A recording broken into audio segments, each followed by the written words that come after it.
Hello students, welcome to my channel. आज हम लोग पढ़ेंगे हाइपर कंजुगेशन इफ़ेक्ट। पिछली वीडियो में हमने रेजोनेंस इफ़ेक्ट तक अपने टॉपिक को कंप्लीट कर लिया था। आज हम लास्ट इफ़ेक्ट है जो कि हाइपर कंजुगेशन इफ़ेक्ट को कंप्लीट करने वाले हैं। सबसे पहले मैं आपको इसकी डेफिनेशंस के बारे में बताऊंगी, लेकिन उससे पहले मैं इसका एक नाम और बता देती हूँ। इसका नाम होता है नो बॉन्ड रेजोनेंस इफ़ेक्ट।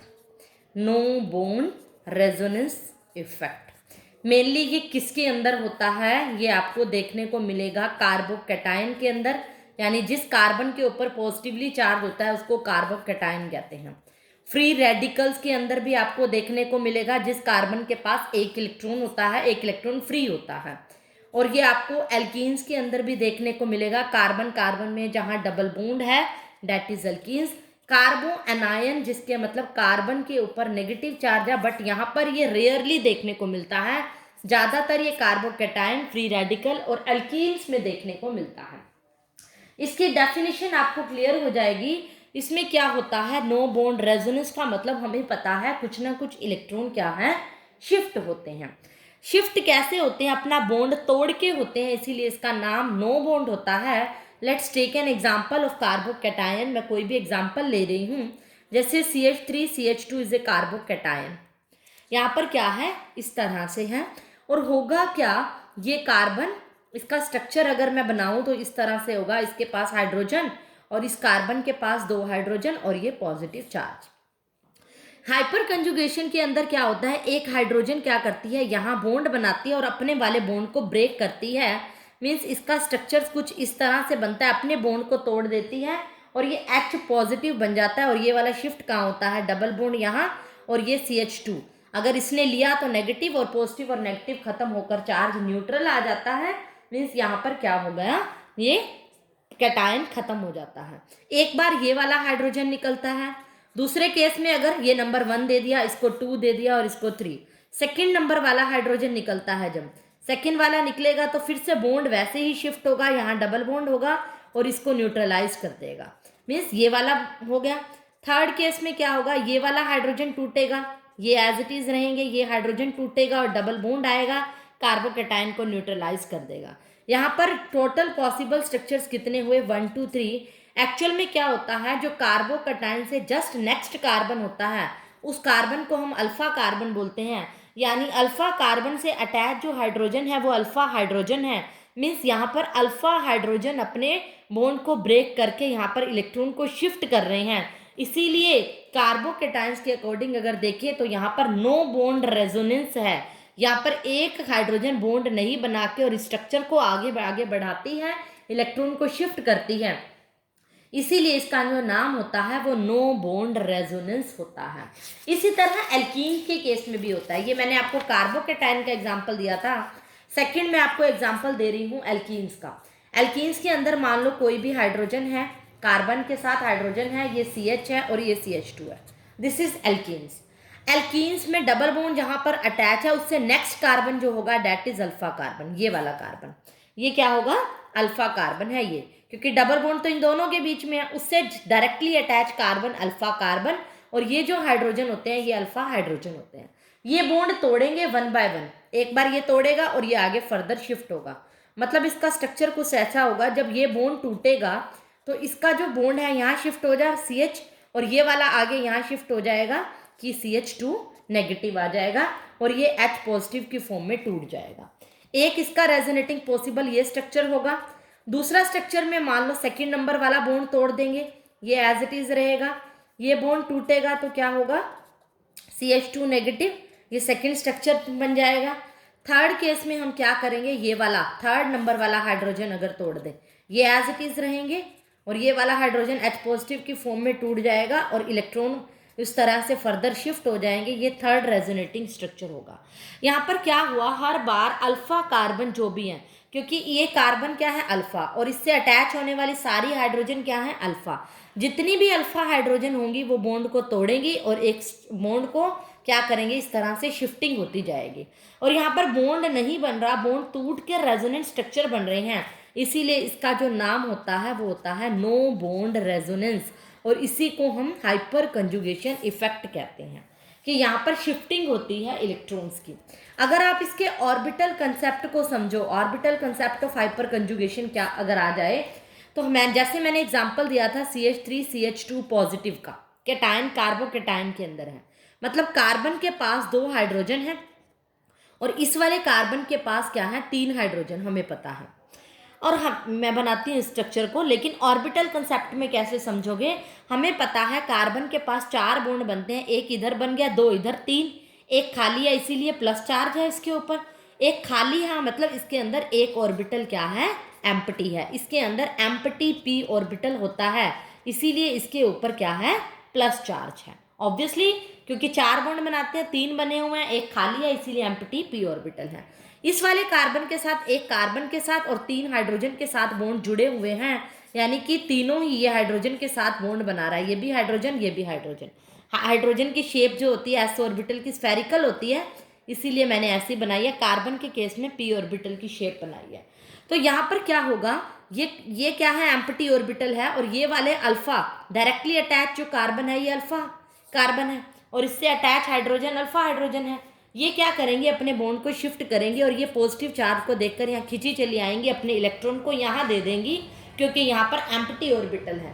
तो यहाँ पर क्या है, इलेक्ट्रॉन शिफ्ट हो रहे हैं अल्फा कार्बन यानी अल्फा हाइड्रोजन के, और ये ऑर्बिटल कंसेप्ट की फॉर्म में भी यही एक्सप्लेन कर रहा है। बॉन्ड टूटेगा हर बार, एक हाइड्रोजन, एक बार ये टूटेगी, एक बार ये, और एक बार ये, बॉन्ड टूट रहा होता है, इसीलिए इसको नो बॉन्ड रेजोनेंस भी बोलते हैं। और इलेक्ट्रॉन्स की शिफ्टिंग है तो इसको हम हाइपर कंजुगेशन इफेक्ट बोलते हैं।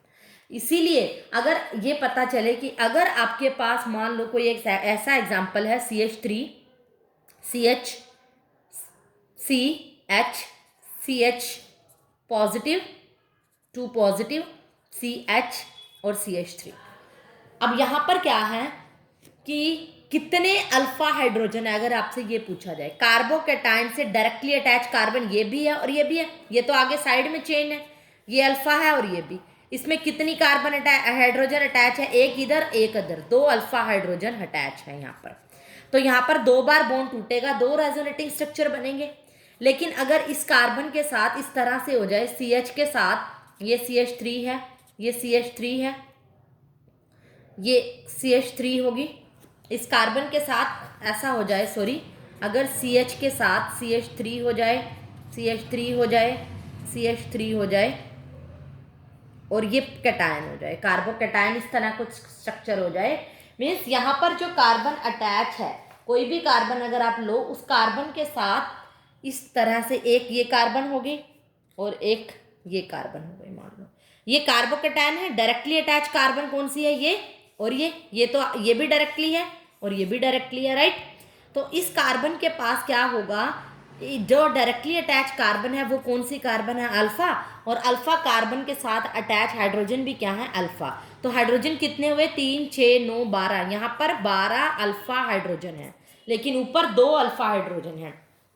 तो more the alpha hydrogen, more alpha hydrogen, जिसके पास जितनी ज़्यादा हाइड्रोजन ज़्यादा होंगी उतने रेजोनेटिंग स्ट्रक्चर ज़्यादा होंगे, ये बात तो हमने देख लिया, उतने बार बॉन्ड टूटेगा और वही स्टेबल ज़्यादा होता है, स्टेबिलिटी उनकी ज़्यादा होती है जिनके पास अल्फा हाइड्रोजन ज़्यादा है, क्योंकि उसके रेजोनेटिंग स्ट्रक्चर ज़्यादा होते हैं, नो बॉन्ड रेजोनेंस ज़्यादा होते हैं और वो स्ट्रक्चर ज़्यादा स्टेबल होता है।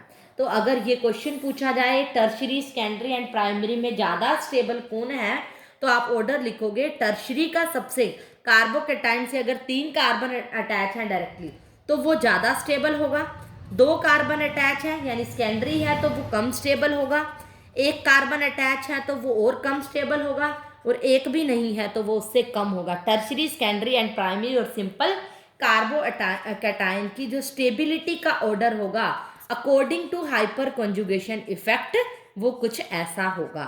इसका रीजन आपको समझ में आ गया होगा, अल्फा कार्बन जिसके पास, अल्फा हाइड्रोजन जिसके पास ज़्यादा, उसके स्ट्रक्चर ज़्यादा और उसकी स्टेबिलिटी भी ज़्यादा ही होती है। अगर इसकी एप्लीकेशंस पूछी जाए कि हाइपर कंजुगेशन इफेक्ट की क्या एप्लीकेशंस है, एक तो हमें इसकी स्टेबिलिटी के बारे में पता चलता है, पहला कंसेप्ट तो यही है। अगर मान लो एल्कीन्स की बात कर दी जाए, एल्कीन्स के अंदर एल्कीन कार्बन के ऊपर यानी इस कार्बन से डायरेक्टली अटैच कार्बन कौन है? ये अल्फा हाइड्रोजन है, अल्फा कार्बन है, और इनके अंदर अटैच हाइड्रोजन भी अल्फा ही हाइड्रोजन है। और अगर मान लो ये स्ट्रक्चर हो जाए जिसके अंदर 2 कार्बन है, बाकी हाइड्रोजन है, तो अल्फा कार्बन कौन है? ओनली ये 2। इस केस में अल्फा हाइड्रोजन कितनी हुई? 3, 6, 9, 12 अल्फा हाइड्रोजन है।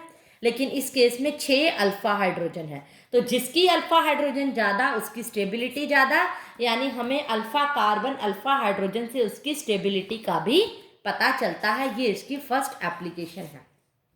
सेकेंड जो एप्लीकेशन होती है वो है, इसकी डेफिनेशन ही shortening of carbon carbon single bond adjacent to multiple bond. कि एडजेसेंट टू मल्टीपल बॉन्ड का मतलब क्या होता है कि मल्टीपल बॉन्ड के साथ जो कार्बन कार्बन में सिंगल बॉन्ड है वो क्या होगा? शॉर्ट होता जाता है, क्योंकि इसके अंदर बॉन्ड टूटता है, ब्रेकेज होती है और स्ट्रक्चर बनता है। मल्टीपल बॉन्ड वाले कार्बन के साथ वाला कार्बन और उसके अंदर सिंगल बॉन्ड की शॉर्टनिंग होना।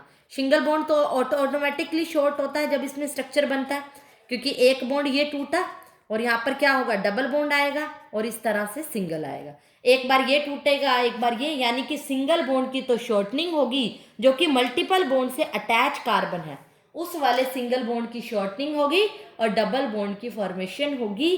तो यहाँ पर कहेंगे shortening of carbon carbon single bond, जो कि एडजेसेंट टू मल्टीपल बॉन्ड है।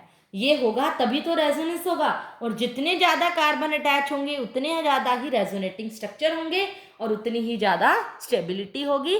इससे हमें स्टेबिलिटी के बारे में भी पता चलता है। तो यहाँ पर सभी इफेक्ट खत्म हो चुके हैं। हाइपर कंजुगेशन इफेक्ट हमारा लास्ट था, जो कि बड़ा इंपॉर्टेंट था। इसमें कई बार स्टेबिलिटी के ऊपर क्वेश्चन पूछता है, 2 कंपाउंड दे देगा, कौन से ज़्यादा स्टेबल हैं और क्यों हैं, तो रीज़न आप हाइपर कंजुगेशन इफेक्ट दोगे। आई होप आपको ये वीडियो पसंद आई होगी। जाने से पहले लाइक शेयर एंड सब्सक्राइब करना ना भूलें। ये मैं अपने नए चैनल पर अपलोड कर रही हूँ। उम्मीद है कि आप इस चैनल को भी मैक्सिमम सब्सक्राइब करोगे, ताकि आपको नेक्स्ट वीडियो की नोटिफिकेशन उसी टाइम आ जाए। Thank you, that's all.